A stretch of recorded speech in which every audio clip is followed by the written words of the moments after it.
제1장 이 세상을 넘어. 내가 이미 너희에게 일이 일어나기 전에 말해 주었으니 일이 일어나면 너희가 믿을 수 있게 하려 함이라. 요한복음 14장 29절. 많은 사람들, 나를 포함하여 사건들이 일어나기 전에 그것을 관찰한 경험이 있습니다. 즉, 사건이 3차원 세계에서 일어나기 전에 미리 관찰한 것입니다. 인간이 사건을 3차원의 공간에서 일어나기 전에 관찰할 수 있다면 지구상의 삶은 계획에 따라 진행되어야 하며 이 계획은 다른 차원 어딘가에 존재하고 우리 공간을 천천히 통과해가고 있다고 볼 수 있습니다. 만약 사건이 우리가 관찰하기 전에는 이 세상에 존재하지 않았다면 논리적으로 그것은 이 세상을 넘어 있었던 것입니다. 우리가 여기에서 일어나기 전에 본 모든 것은 인간이 깨어있는 3차원 세계에서 볼 때 예정되어 있었다고 할 수 있습니다. 따라서 다음과 같은 질문이 생깁니다. 우리는 우리의 미래를 바꿀 수 있을까? 이 책을 쓴 목적은 인간 내면에 내재된 가능성을 제시하고 인간이 미래를 바꿀 수 있음을 보여주는 것입니다. 하지만 한번 바뀌면 그것은 다시 결정론적인 순서를 따르게 됩니다. 바뀐 미래는 그 변화의 시점부터 시작하여 일관되게 흐르게 됩니다. 인간의 미래에서 가장 놀라운 특징은 그 유연성입니다. 미래는 인간의 행동보다 그의 태도에 의해 결정됩니다. 모든 것의 기초가 되는 것은 인간의 자아 개념입니다. 인간은 자신이 생각하는 대로 행동하고 그에 따라 경험을 합니다. 그 이유는 단 하나, 그가 자신을 어떻게 생각하느냐에 달려 있습니다. 자아 개념이 달라지면 그 사람은 다른 방식으로 행동하게 됩니다. 자아 개념의 변화는 자동으로 미래를 바꿔놓습니다. 미래 일련의 경험에서 어떤 항목이 바뀌면 그에 맞춰 자아 개념도 바뀝니다.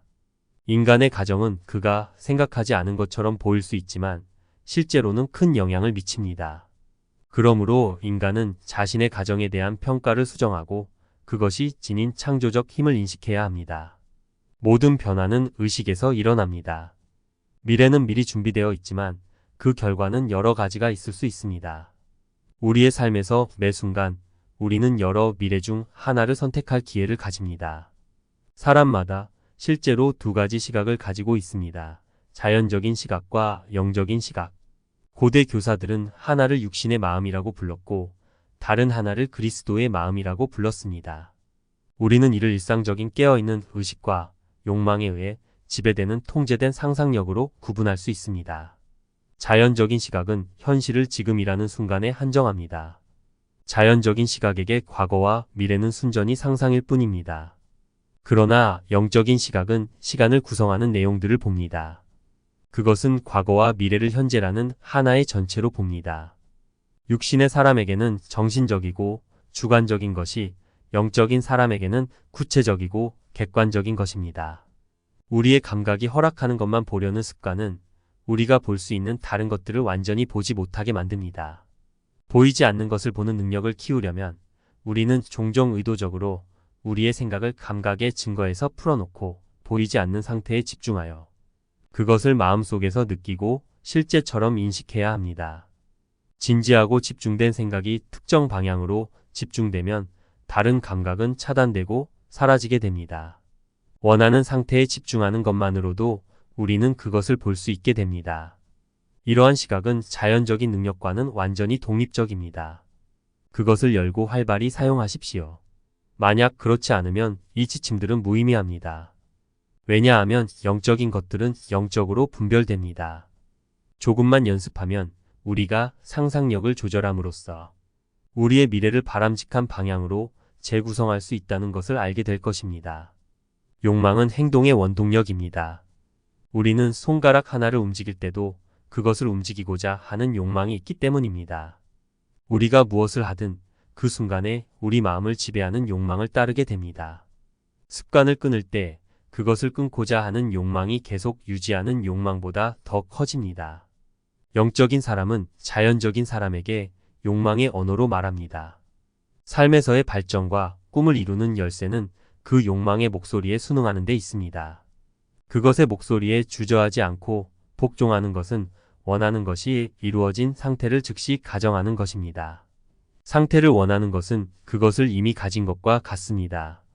파스칼이 말했듯이 너는 나를 찾지 않았더라면 이미 나를 찾지 않았을 것이다. 사람은 자신의 소원이 이루어진 느낌을 가정하고 이 확신을 바탕으로 살고 행동함으로써 자신의 미래를 그 가정에 맞게 변화시킵니다. 가정은 그것이 확인하는 것을 깨웁니다. 사람이 자신의 소원이 이루어진 느낌을 가정하면 그의 4차원 자아는 이 목표를 달성하기 위한 방법을 찾고 그것을 실현할 방법들을 발견합니다.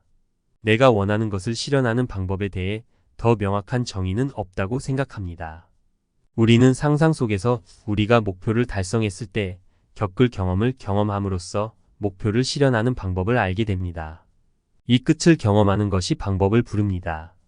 4차원 자아는 더 큰 관점에서 그 목표를 실현하기 위해 필요한 수단들을 구성합니다.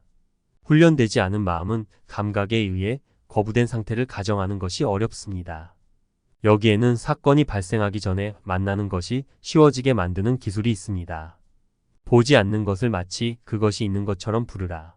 사람들이 흔히 간과하는 간단한 것들이 있지만 이것은 미래를 바꾸는 간단한 공식으로 수년간의 연구와 실험 끝에 발견된 것입니다.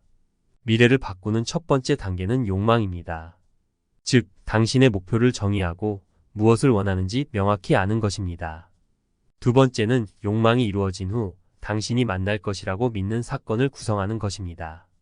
이것은 욕망이 이루어진 것을 암시하는 사건이어야 하며 그 사건이 자기 자신을 주도하는 행동을 포함해야 합니다.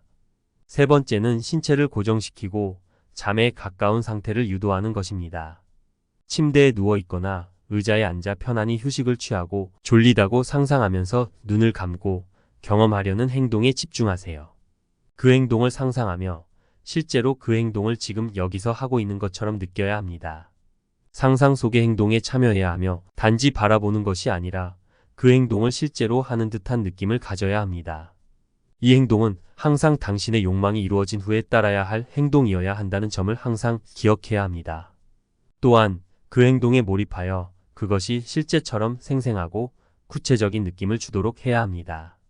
예를 들어 당신이 직장에서 승진을 원한다고 가정해 보세요. 축하받는 것이 당신의 욕망이 이루어진 후 만날 사건이 될 것입니다.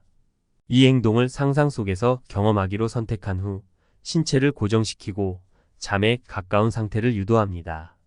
졸린 상태지만 여전히 생각을 조정할 수 있는 상태에서 상상 속의 친구가 당신 앞에 있다고 상상해 보세요. 가상의 손을 그 친구의 손에 넣고 그것이 실감나고 실제처럼 느껴지게 하세요. 그런 다음 그 친구와 당신이 상상 속에서 대화를 나누는 것을 상상하세요. 시공간의 거리나 시간 차이를 두고 자신을 축하받는 모습으로 상상하지 말고 대신 여기와 지금을 바탕으로 미래를 현실로 만드세요. 미래의 사건은 4차원 세계에서는 지금 이곳에서 실제하는 것으로 현실로 나타날 수 있습니다. 행동 속에서 자신을 느끼는 것과 마치 영화 화면 속에서 자신을 그리는 것 사이에는 큰 차이가 있습니다.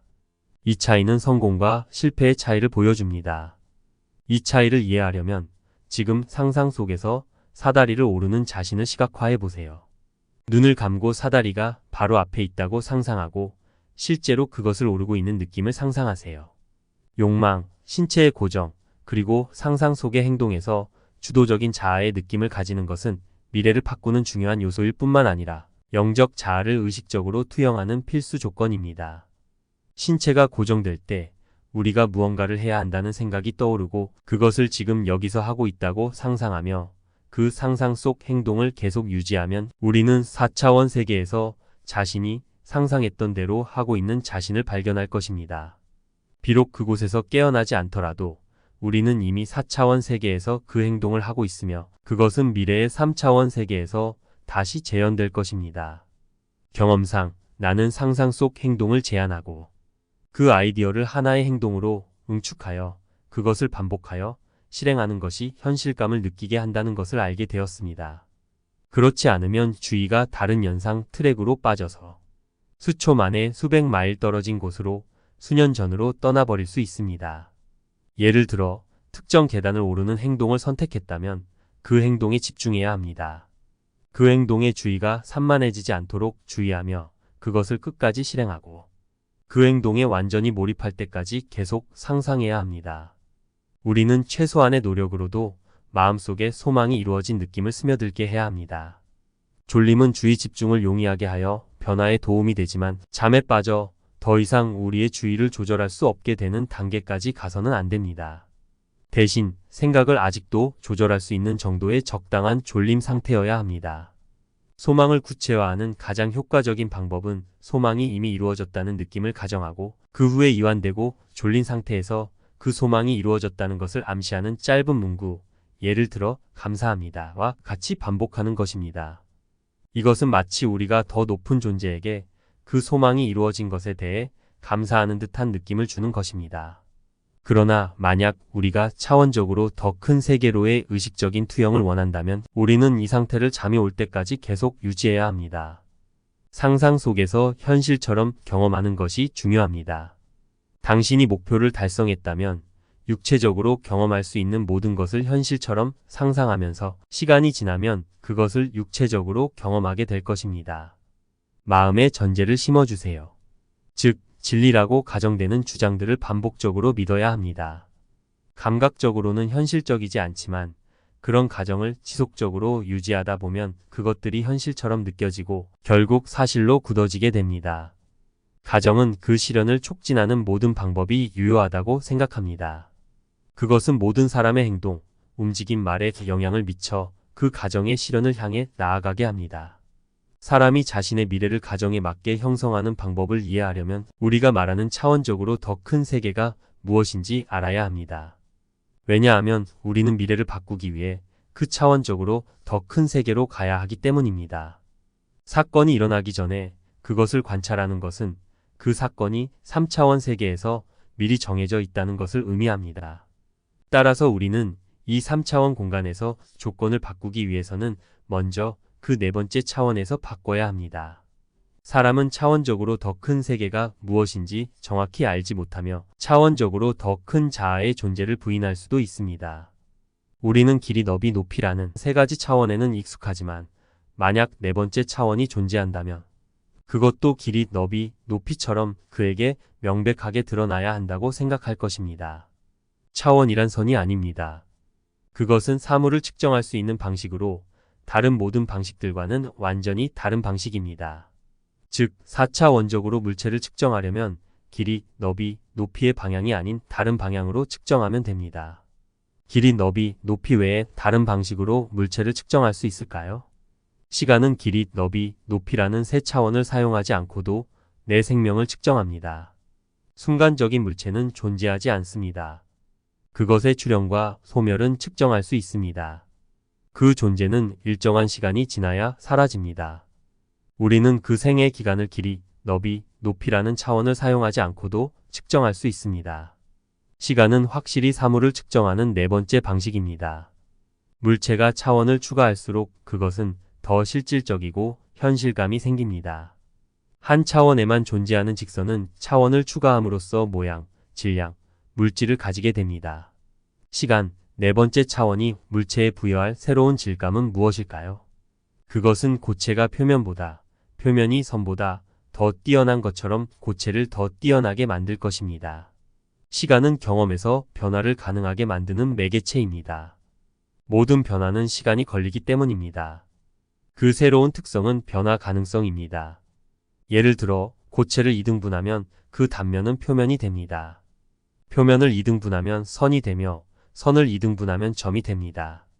이는 점이 선의 단면에 불과하고 선은 다시 표면의 단면이며 표면은 고체의 단면이고 고체는 결국 네 번째 차원의 물체의 단면임을 의미합니다. 우리는 모든 3차원 물체가 4차원의 물체의 단면에 불과하다는 결론을 피할 수 없습니다. 즉, 내가 당신을 만난다는 것은 4차원적 자아, 즉 보이지 않는 4차원적인 당신의 단면을 만난다는 것입니다.